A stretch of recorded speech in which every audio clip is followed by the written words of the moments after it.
Café Anyway. Here we are. Mike's Daily Podcast. It is FFF's episode 2720, 2720. And Mike Matthews not going to Mike's Daily Podcast live to 2720, I think. Hopefully 2027 would be nice. It's Mike Matthews. Sometimes we get some advice on this show, and we hang out at Café Anyway. Oh, people show up and they are strange. You know.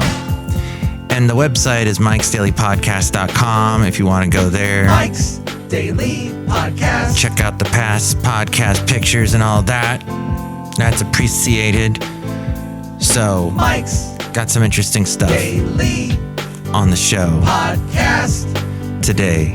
Yeah! What is this? Mark Cuban is walking away from Mark Cuban. Billionaire Mark Cuban is not cumin, which I love to put in many different things. I even sprinkled it on my turkey this year. Tasted pretty good. Of course, it's amazing in chili. Mark Cuban is many things: a serial entrepreneur, a reality TV star, and the longtime owner of the Dallas Mavericks. Recently, he said he was moving on from ABC's Shark Tank. After more than a decade, he is selling his majority stake in the NBA Dallas Mavericks at a valuation of around $3.5 billion, while maintaining full control of basketball operations. The Cubes purchased the team for $285 million in 2000. Quite a return on his investment. Of course, that was a lot of money he invested. I just want to have a couple summers with my teens before they go off on their own, he said. He actually made his first billion in the internet. It was MarkCubanBroadcast.com. That was back in 1995. He sold that to Yahoo for $5.7 billion in 1999. And here's today's podcast picture. That's nuts. The podcast picture today is of nuts. What? You know, I get picked on by my general manager because I'll eat a lot of almonds. Those are nuts, right? Walnuts. They're nuts because it's in the name. Those are good for you. They have omega-3 fatty acids. I need as many of those as I can get. The podcast picture is not of this wonderful man. Dog. Male dog. That would have been the great late Basil the Boxer. But it is of Rocky the cat, who you heard on the last podcast very briefly. He may even pop in on this podcast. He seems to do whatever he wants here at Café Anyway. But it's a funny picture of him. See it at mikesdailypodcast.com. I was looking through all my pictures, which is what I usually do when I pick a podcast picture, just kind of plow through everything I have. And I love that stuff can be uploaded on the cloud, so I can go and look around and I can be just about anywhere and find something. So, hope you like it. mikesdailypodcast.com. It's also going to be on my Instagram and anywhere else you see the podcast. That if it has a little graphic next to it that's not my logo, it will show the podcast picture. So my name for my podcast is mikesdailypodcast.com. That is 3 big words, or it's 3 words that make a big word, big name. And it's also got the dang apostrophe S that sometimes throws people. And I have to tell people over and over again, you can't type in an apostrophe on a website address. So, MarkCubanBroadcast.com being sold, that website, which is a very long name, sold for $5.7 billion. That just seems, how on earth did that even happen? He must have really been, and I never went to MarkCubanBroadcast.com. I think it's just a shell of what it was before. But from what I have heard from my very internet savvy, media savvy friends, that a lot of those exist here in the Bay Area, is that was something ahead of its time, MarkCubanBroadcast.com. And so Yahoo wanted it. They were buying all kinds of domains and whatnot. Don't they own Tumblr? And I'm also on Tumblr. I think it's MikeMatthews.tumblr.com or Mike'sPodcast.tumblr. I'm on there somewhere. You'll find me. And there's also a link at Mike'sDailyPodcast.com. So he sold that in 1999. He says some people think he's running for president. As prediction, markets currently put a presidential candidate at 25%. Oh, I guess 25% is what he's doing. Is it a 25% chance? I don't know. Rob wrote that, Rob Black, and I produce his podcast, and you can hear him on the radio, AM 1220 KDOW, weekday mornings, and he is on Kron Monday through Thursday on the television in the 9 o'clock hour. Addenda with Kevin. Tumblr is spelled, by the way, one of the downfalls of Tumblr, or one of the reasons why it did not do as well as it could have, is that dang missing a vowel at the end. It's missing a couple of vowels, it looks like. Tumblr. And that's why, but it was huge about 10 years ago. A lot of people were getting into it. But I'm at tumblr.com/MikeBlogs. This is Mike's podcast pick. Is that even a verb? Blogs? On Twitter and on Facebook, I'm like facebook.com/MikeTalks. And Twitter, I think it's the same. At Mike Talks is what I am on Twitter. At Mike Talks on both, actually. Porch pirates are on the prowl. 1 in 4 consumers have fallen victim to package theft.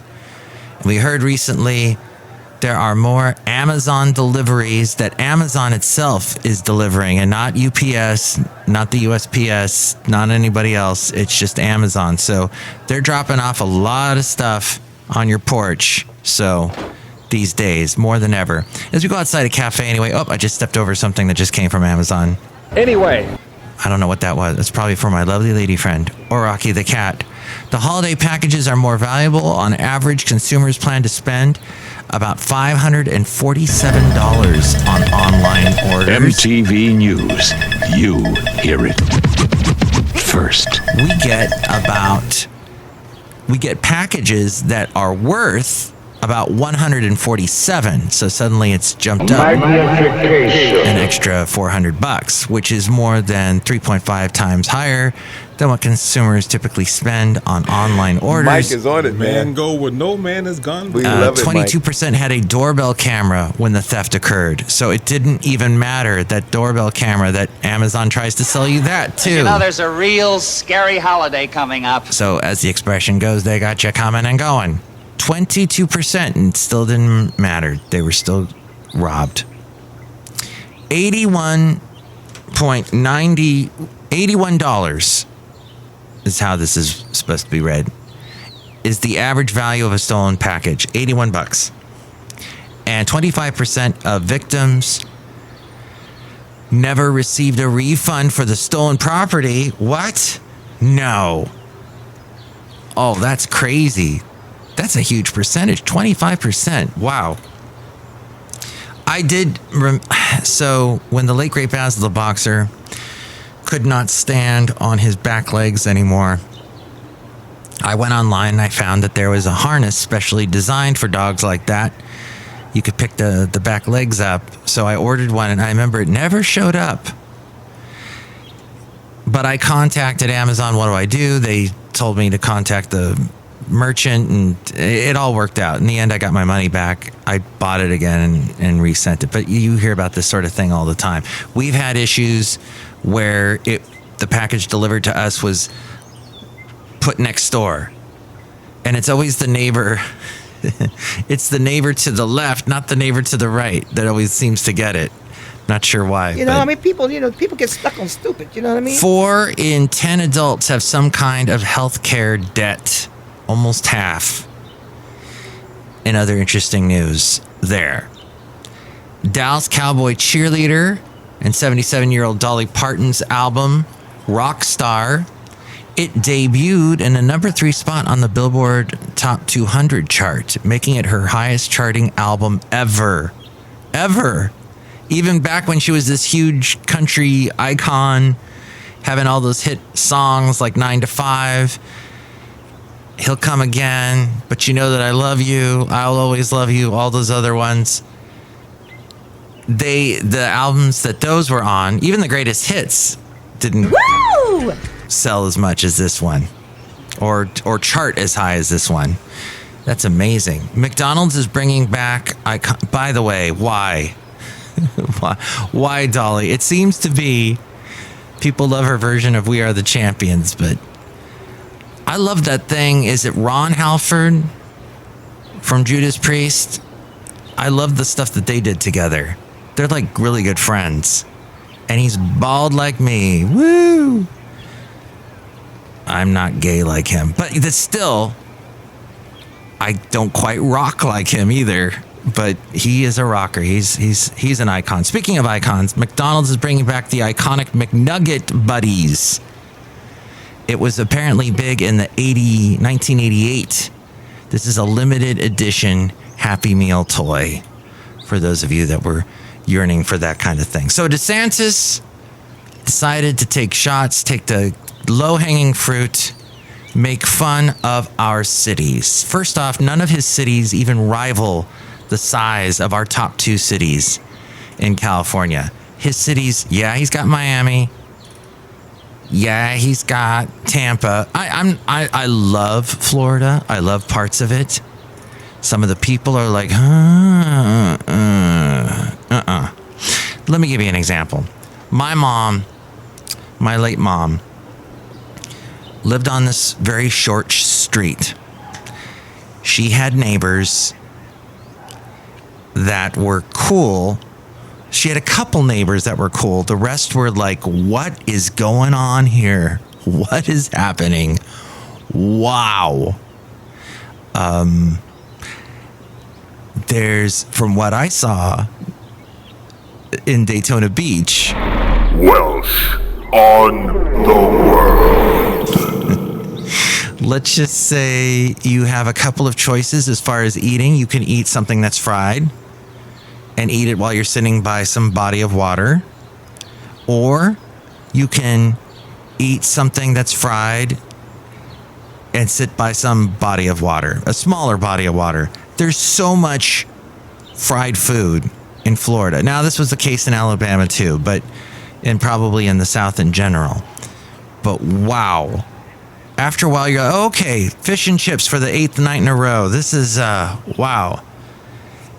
Okay. Don't think I'm going to stay under 250 for long. Holding court with Lady Katie. Lady Katie. Cassette copy. The Royal Trump Tweet Decree. He hates California, lives in Florida, hates California, bashes California all the time, and calls us a bunch of socialists. And says that's why you have all your taxes, is because you're constantly blowing money on things that and projects that aren't working. You will travel into the incredible universe. And then he says, I miss California, because he used to live in the San Diego area. In the end, buddy, everybody, if you hate California, here's the deal. At some point, you'll want to come here. At some point, you'll want to visit. At some point, you'll visit, and you'll find a spot that you particularly like. We're not all crazy left-wing people. Some of us have found refuge up in the mountains. Some have found refuge by the sea. Some have found refuge on a farm. Some have found refuge in a cardboard box, sadly, and I pass a lot of those every day on my way to work.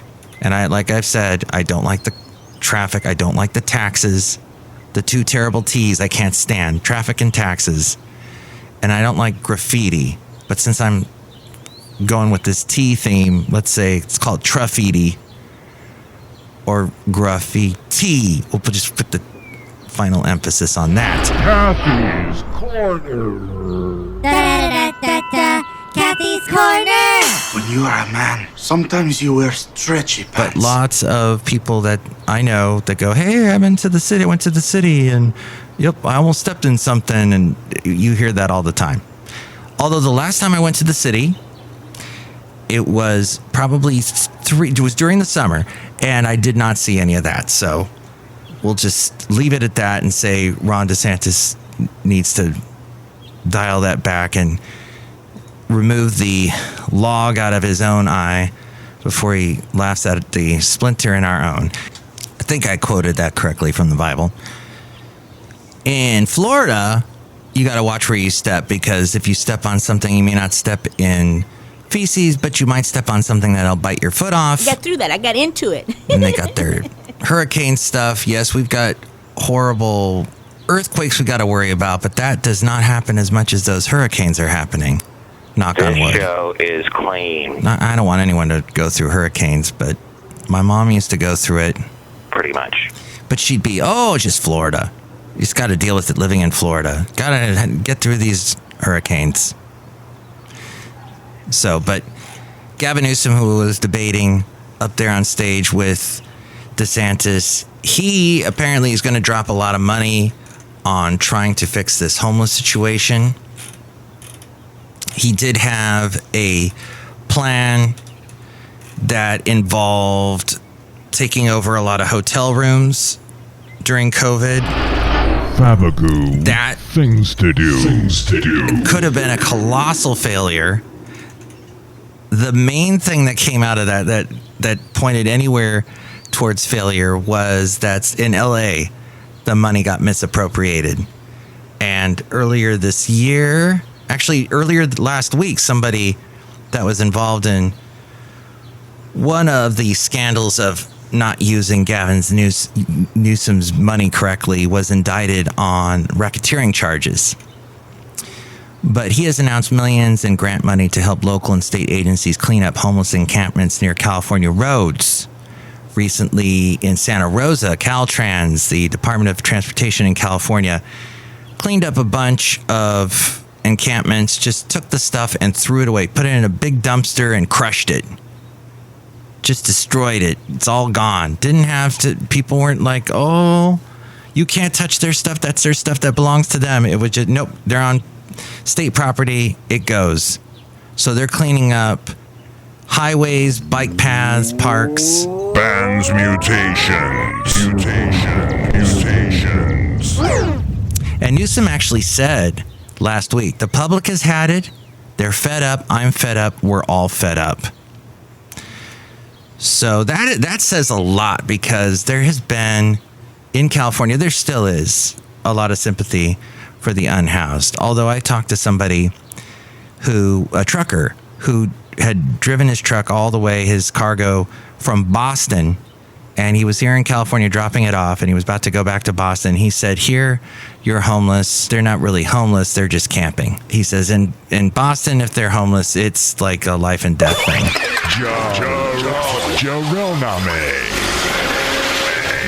So Project Room Key was the project that Newsom did back during COVID, which forced homeless individuals into 10,974 hotel and motel rooms and 1,133 trailers. Magnification. Sacramento mandated, yes, our capital here in California, which has a lot of people in that area that lean Republican.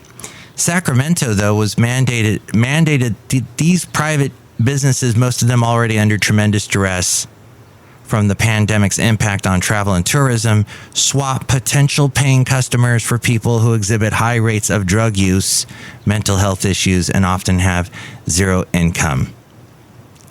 And then Gavin Newsom spent about $62 million in grants for counties to help them transition more people into permanent housing, including $35 million to pay for rental subsidies. He is trying. It is a problem here. So something has to be done. Then there is Jeff Bezos, who he's homeless in that he's not going to live in his Seattle home. He's thinking of moving to Florida. He is eyeing more office space in Miami after He announced earlier this month that he'd been leaving his longtime Seattle home and decamping to the Sunshine State to Florida. The e-commerce behemoth is seeking roughly 50,000 square feet of office space. The search began before Bezos revealed that he'd been ditching his Seattle digs, located just 10 miles from Amazon headquarters. They already have more than 400 corporate and tech workers who are assigned to offices in the Miami area. Overall, the company has quite the presence in Florida, with 85 designated facilities in Florida and at least 24 more either planned or under construction. That, according to the New York Post. Outside of Café Anyway, somewhere in Podcastro Valley, the last place on earth, look who's here. Hello, my gosh, it's Madame Rootabega. All of that is very interesting. Ooh. Have you met Jeff Bezos? Yes. Have you met Gavin Newsom? Yes. Are you going to start a TikTok account? No. Yeah, I would do a TikTok account if you could get to it on a web-based, with a desktop type situation with a website. Instead of, I do not want the app on my phone or anywhere near my phone for that matter. I know. But believe me, I've had some personal experiences with apps like this from countries like that. Just trying to be careful. I suggest the same to you as well. Look who else is here. Hello there, Mike. This is Valentino, the parking attendant. And this is Bison Bentley. Do it! Mike, we were sitting there in the booth, there in the parking lot, listening to your last podcast, and heard you talk about that guy that lies a lot. Yeah, he lies on his LinkedIn. Do it! Oh boy, he lies on his LinkedIn. Wow. A lot.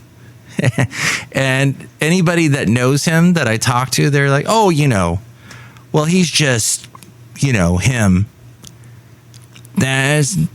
Everybody's such enablers. Gosh, this guy needs help. He needs to get help in a big way.